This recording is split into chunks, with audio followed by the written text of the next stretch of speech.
Hey, what's going on, guys? Online channel, host Sega Forever here. You guys know the deal. Um, Now, as you can see by the headline here, Jim Ryan wants to open PlayStation to a much wider audience. Now, I saw a video, and I would credit the guy who did the video, but I can't remember who it is. Sorry about that. The video came out like a day or two ago, and I wasn't able to do any videos commenting on this story just for the simple fact that I've been working a lot. Um, and in between working, man, I've been trying to get some gaming in, but it's been hard. What I'll try and do, man, is I'll try and put more content on the channel, especially when it comes to stuff like this, the 30 million subscriber count, um, Game Pass updates, and all that kind of stuff in the future. Hopefully, I'll be able to knock some stuff out today for the channel because this is stuff I really want to talk about. But as you can see again by the title, Jim Ryan wants to open PlayStation to a much wider audience.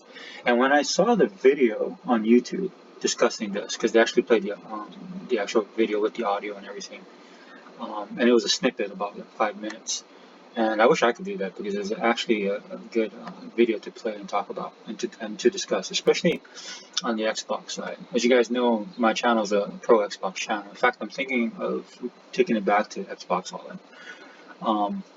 Haven't decided yet. You guys will know once you see the title if it changes, right? And then I'll do a channel update as well.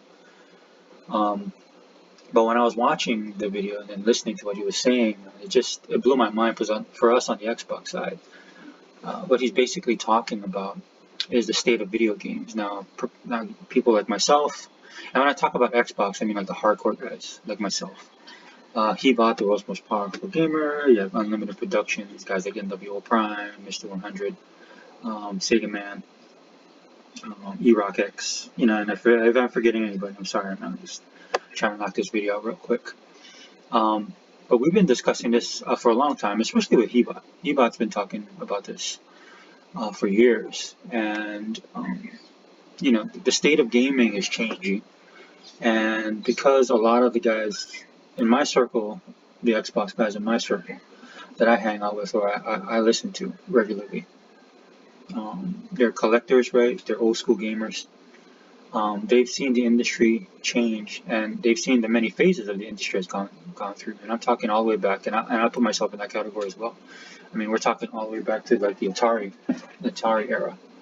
That's how far back this goes. So we've seen it all. We've seen the changes, man. Keybot said in his last video, he's not just it's just not something we Google and read and then make a video on, man. This is stuff that we've actually experienced as far as all the changes, that's happened in this industry over these, last couple of decades. So, they kind of, he and guys in the circle that I hang out with, we kind of bring that gravitas when we speak on these topics, right? So, again, we've been talking about what Microsoft has been doing because that's our focus as far as Game Pass, as far as AAA games, as far as digital, going all digital, hardware, and everything in between. And if you guys follow Xbox or Xbox gamers in the way that we are, right? So not to say that you're just an Xbot or just a person that toes the company line for these guys, but actually you are a gamer, you like the product, and you want to see it kind of succeed because not only are you a fan of Microsoft and Xbox, right, but you also are a consumer first and foremost, right? So anytime you look at things, you look at it from the fact that you're in their ecosystem and that it's cost you money and that it could affect your experience. And Microsoft's been getting heat since 2013, man. I don't like to take that back to that far, but that's how it's been ever since the narrative in 2013 about Microsoft having no games, less powerful system, all of that stuff. That basically created, this narrative in this current generation that we're in that actually affected Microsoft in a very negative way. Now, it was interesting to me, especially since Phil Spencer took over, that he took that negative and he turned it into positive, to the point where you're enjoying the fruits of that labor, right? Where Microsoft put in, and then for those of us who have stuck with Microsoft, have put in either through time or money, and you're beginning to experience it so much. But one thing that hasn't changed, or one thing that people won't allow it to change, and I'm talking about gaming media and people that just hate Microsoft and Xbox in general, is letting that narrative go, right? So Phil Spencer's been talking about, the future of gaming, the direction Microsoft, and this is more important, not just the future game, but the direction Microsoft is going to do. Because I guess he realized that there's only so many things you can do. Like you can't change a person, man. You got to have the person. It's better if the person changes on their own, right? So instead of worrying about like console war stuff and all that kind of thing, I know they got their hand on the pulse of that kind of stuff, but they basically looked at themselves and said, what can we do? And they addressed a lot of the issues, right? And I think they're at a point now where they've done everything they can, and now they're focusing on themselves. And this is why you have the things you have now, which for me, especially as an Xbox guy, I absolutely love. You know, they're in their prime right now when it comes to Xbox, right? And whatever decisions they make, right? I understand they have it for the greater gaming good, as Phil likes to talk about all the time. But it's also like they realize they're in control of their own destiny, and that you can't control the narrative all the time. Right? So you can only do what you can do to make sure that your message gets across, that your products are doing well, and that your fans are happy. Right? And in doing so, they brought a lot of other people over, mainly from the PlayStation side. Right? And people noticed, man. And you saw a little bit of a shift in the gaming media. I give them a little bit of credit for that. You see a little shift in it, the fact that on the console level, right? Because a lot of people are looking for these consoles. You know, all the bots and all the bot purchasing, all that other stuff aside, right? Where you see people right now struggling to find this console, which means that people want the console. And one of the reasons why is because of Game Pass. So Microsoft has literally flipped that narrative. And then everybody else is coming along, at least those who are open-minded, but you still have these people that are out there hating on Microsoft. And the sad thing about it is it doesn't really hurt Microsoft, right? The future of gaming will continue, right? Regardless of how you feel, man. I mean, it's just trending a certain way right now. And, you know, for some people who don't like the digital stuff, I understand, right? But it's consumer driven, you know, technologically driven and consumer driven. So basically, the industry is changing, and for a lot of these guys who are just hating on Microsoft just to hate on them, just because they don't like them, right? It has nothing to do with gaming, right? These guys could care less. These are the guys that complain that Microsoft doesn't have superhero games. These are the guys who complain that Microsoft doesn't have enough AAA titles or story-driven narratives, because Microsoft is addressing all that. So if you would think that as they address that, you know, that would change their talking points would change to address the fact that Microsoft is actually doing that, whether you like them or not, right? There should be a slight, you know, your narrative should change a little bit, but they just stay on point because they just hate Microsoft. And, you know, because they have such tunnel vision, right? And because look, I don't know why, but they just hate the console, they hate the company, right? There's a lot of reasons that you could be upset with Microsoft, don't get me wrong, especially on the software side. Right, Microsoft proper, or even with Xbox with some of the decisions they made. I know me and the guys in our circle that I just mentioned, there was some stuff that Microsoft did that we didn't like, right? But overall, if you have some common sense, if you're a logical thinker, right, and if you're a gamer at the heart, if you're a gamer, there's no reason, you know, that you do not have this console right now. If you tell me that you're a gamer. But Microsoft has been taking flack over this stuff, man. And then Microsoft read the tea leaves and they see where the industry's going, and they're help pushing. Granted, they're help pushing it. So if you're a person who don't like it, I can understand not liking Xbox and Microsoft, because they're actually pushing this narrative and they're pushing it as far as digital and being the way of the future. Okay, that's in their best interest. So I can understand that. But for a lot of you guys just hating on them, just to hate on them, right, and just constantly doing these videos, constantly just crapping on anything Microsoft does. Right. Yeah. The one problem I have, like, again, I'm a pro Xbox channel. I don't really focus on the Sony stuff. The only time I'll focus on the Sony stuff is if people come at me. And that's mostly on other social media that I'm on, whether it's Twitter or YouTube, right? Or Facebook. So, I mean, that's the only time I will address this kind of stuff. But it is an industry thing, so I will talk about it, especially when it's something so blatant like this, right? As you can read by the title, again, you know, Jim Ryan, right, wanting to open the PlayStation to a much wider audience. And I'm sorry I don't have the video, because the video is actually really good, because he doesn't really say it the way I'm going to say it, right? He basically speaks it, he does a lot of PR speak, which is fine, dude. I mean, we all know how Sony is, man. We know how Sony presents themselves. It's part of the business, right? That's how they talk. That's the narrative they run with and everything like that. But in the way he was saying it, and I want the PlayStation guys, if you guys watch this, to understand, right, what I'm trying to say here, because for a long time you guys been hating on Game Pass and what they've been trying to do. But as you can see now with this title, and what I'm going to explain to you, is it's just the direction that the gaming industry is going, man. It has nothing to do with the console or anything like that. So when Jim Ryan was discussing this, he was saying he was lauding the success of the PlayStation, right? The PlayStation 4, PlayStation 5, talking about the user base, which I personally don't think is that big. Um, Talking about the amount of games they sell, which is in the millions, which we can get into detail. I won't do that in this video, but a lot of guys like Hebot and Sega Man and stuff like that, and Unlimited Productions have talked about this in detail in their videos. Go check out their channels. But kind of saying like, hey, we're successful, we're doing this, people are buying our product, but wouldn't it be great if we could open up to a broader audience, right? And as soon as I heard that, and I was listening to it, and I think that I can't, whoever the video that I watched, man, sorry, I didn't have my history on, and I wish I would have had it on now because I would have shouted this dude out. When he was talking about it, he was saying, but wouldn't it be great? We sold all these millions of copies. We got this user base, but wouldn't it be great if we open it up to other people that aren't playing our games?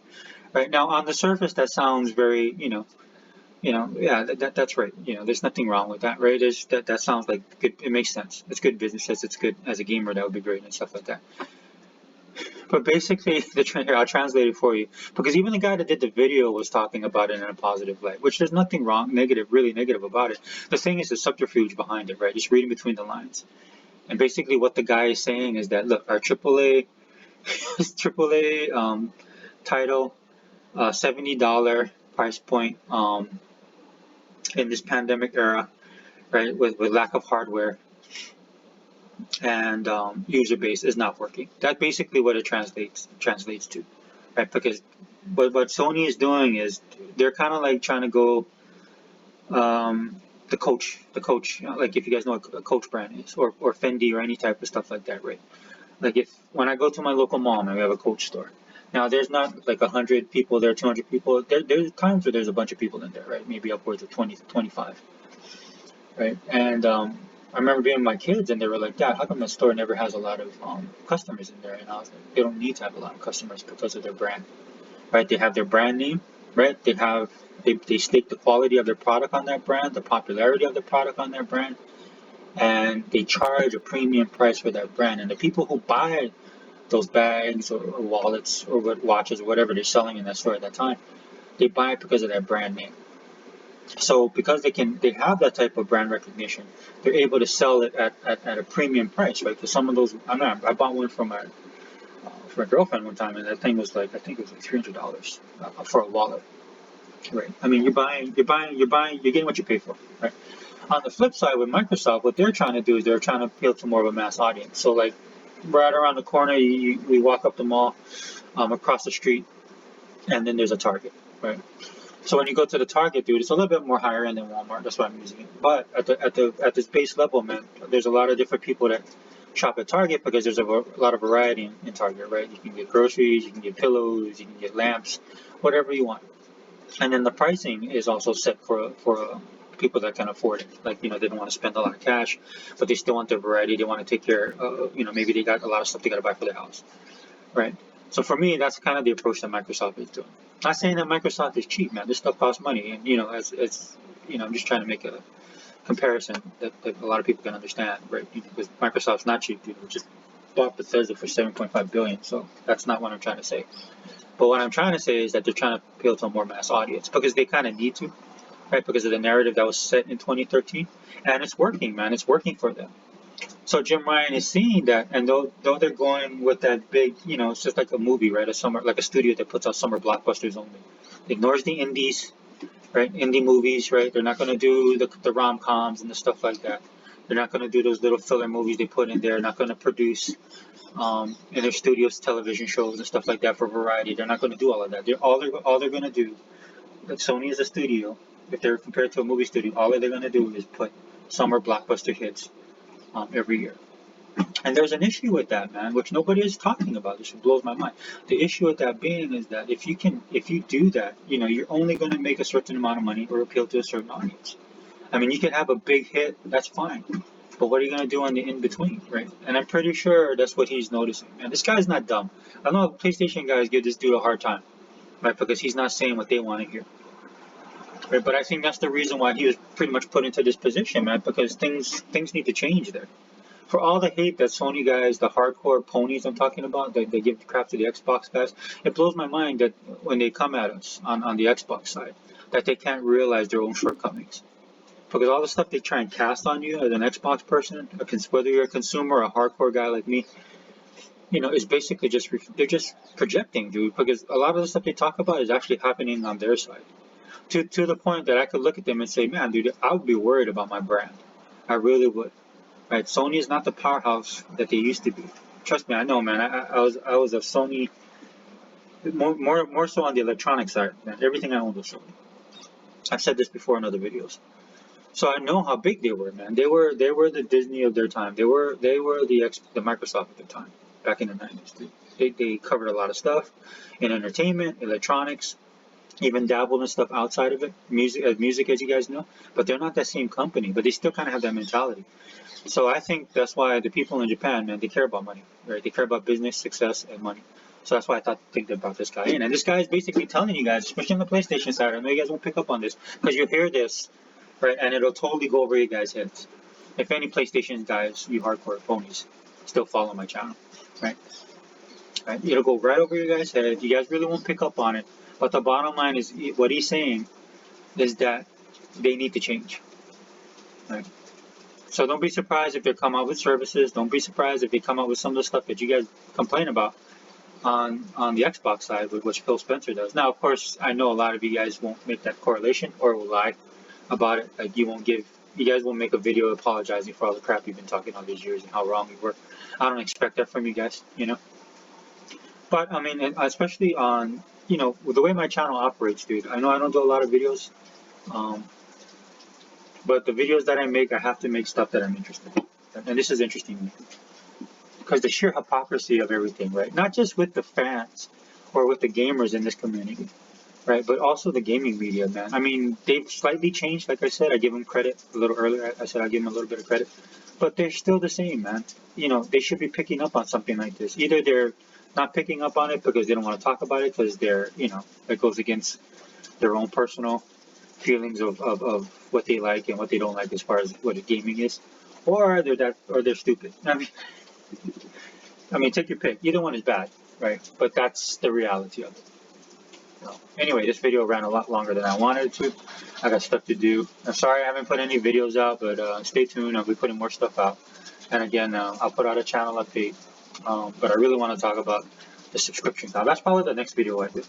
I'll talk about the subscription, 30 million subscription count that Game Pass that was leaked, whether on purpose or not on purpose, whether true or not. If you're a Game Pass fan like I am, if you're an Xbox fan like I am, that's very good news. You should be happy about that 30 million. I mean, the devil's in the details. There's some stuff that I think Microsoft should focus on a little bit, and I'll talk about it in my video, just my opinions, to keep this subscription service growing. Game Pass, right? To keep it growing, and I think they're going in the right direction. I think there's some other things they need to do, but it's great news all the way around. Because if you enjoy stuff like, opening up, turning on your phone and having notifications from Game Pass if you have the app, or just turning on your Xbox and just seeing the amount of games, which can be overwhelming, man. I'm not gonna lie, dude. There's a point I put on Twitter, man. This is getting ridiculous because it's like every week, Like I said, I've been working for the last 2 weeks, longer hours, and I was able to get on a lot of these games. So my backlog, which is already ridiculous, is even more ridiculous. And one of the great things I got to do is turn in some Microsoft points because I want to buy some of these games, to support these developers. Man, they're not putting out, dude. This isn't dumpster bin stuff, man. This isn't dumpster fire stuff that they put out, man. This stuff is really good. It's really, really, really quality games, man. And then again, not the AAA stuff that everybody just complains, that talks about. That's all games should be. Dude, if you're a true gamer, you know that's not true, right? It's in the variety, man. It's finding the experience. Playing a game that you might not have thought is any, something that you might not like, and then playing the game and actually liking it, and then actually enjoying it, and then loving it, and then buying it, right? And you can't have that experience in this day and age with a lot of these guys, gamers and companies, right? But you can on Game Pass. Microsoft's the ones that's pushing that. Right? It's in that variety, and again, as the title says, that's what Jim Ryan is looking at. That's what's working for Microsoft and probably the future of gaming. So again, if you're an Xbox guy, you want that 30 million subscription service to grow. Trust me. You know, if it hits 50 million, man, it's just prepare. If it's 50 million, people will be coming over. For some of these exclusives that these guys are talking about on the other side, on the PlayStation side, that stuff will disappear. I told you I did a video on market share, right? And on that video, that's what I was talking about. Microsoft doesn't need to put their games, like since they have Bethesda, they don't need to put their games on any other console if the majority of the gamers are on their console. That doesn't make sense. I mean, maybe they want to be nice, or maybe they can use it as leverage to get something else, but there's really no point. When you have 50 million subscribers, actively 50 million, right? Active 50 million paying that subscription service, you're controlling the narrative, and people need to wake up to that. Anyway, again, sorry about the length of the video. Hope you guys enjoy it. But let me know what you guys think down below, man. Give me your thoughts, because I think this was a barn burner that nobody's really talking about. Again, now I haven't been able to keep up with it as much. Maybe other people have put out videos. I'm not sure.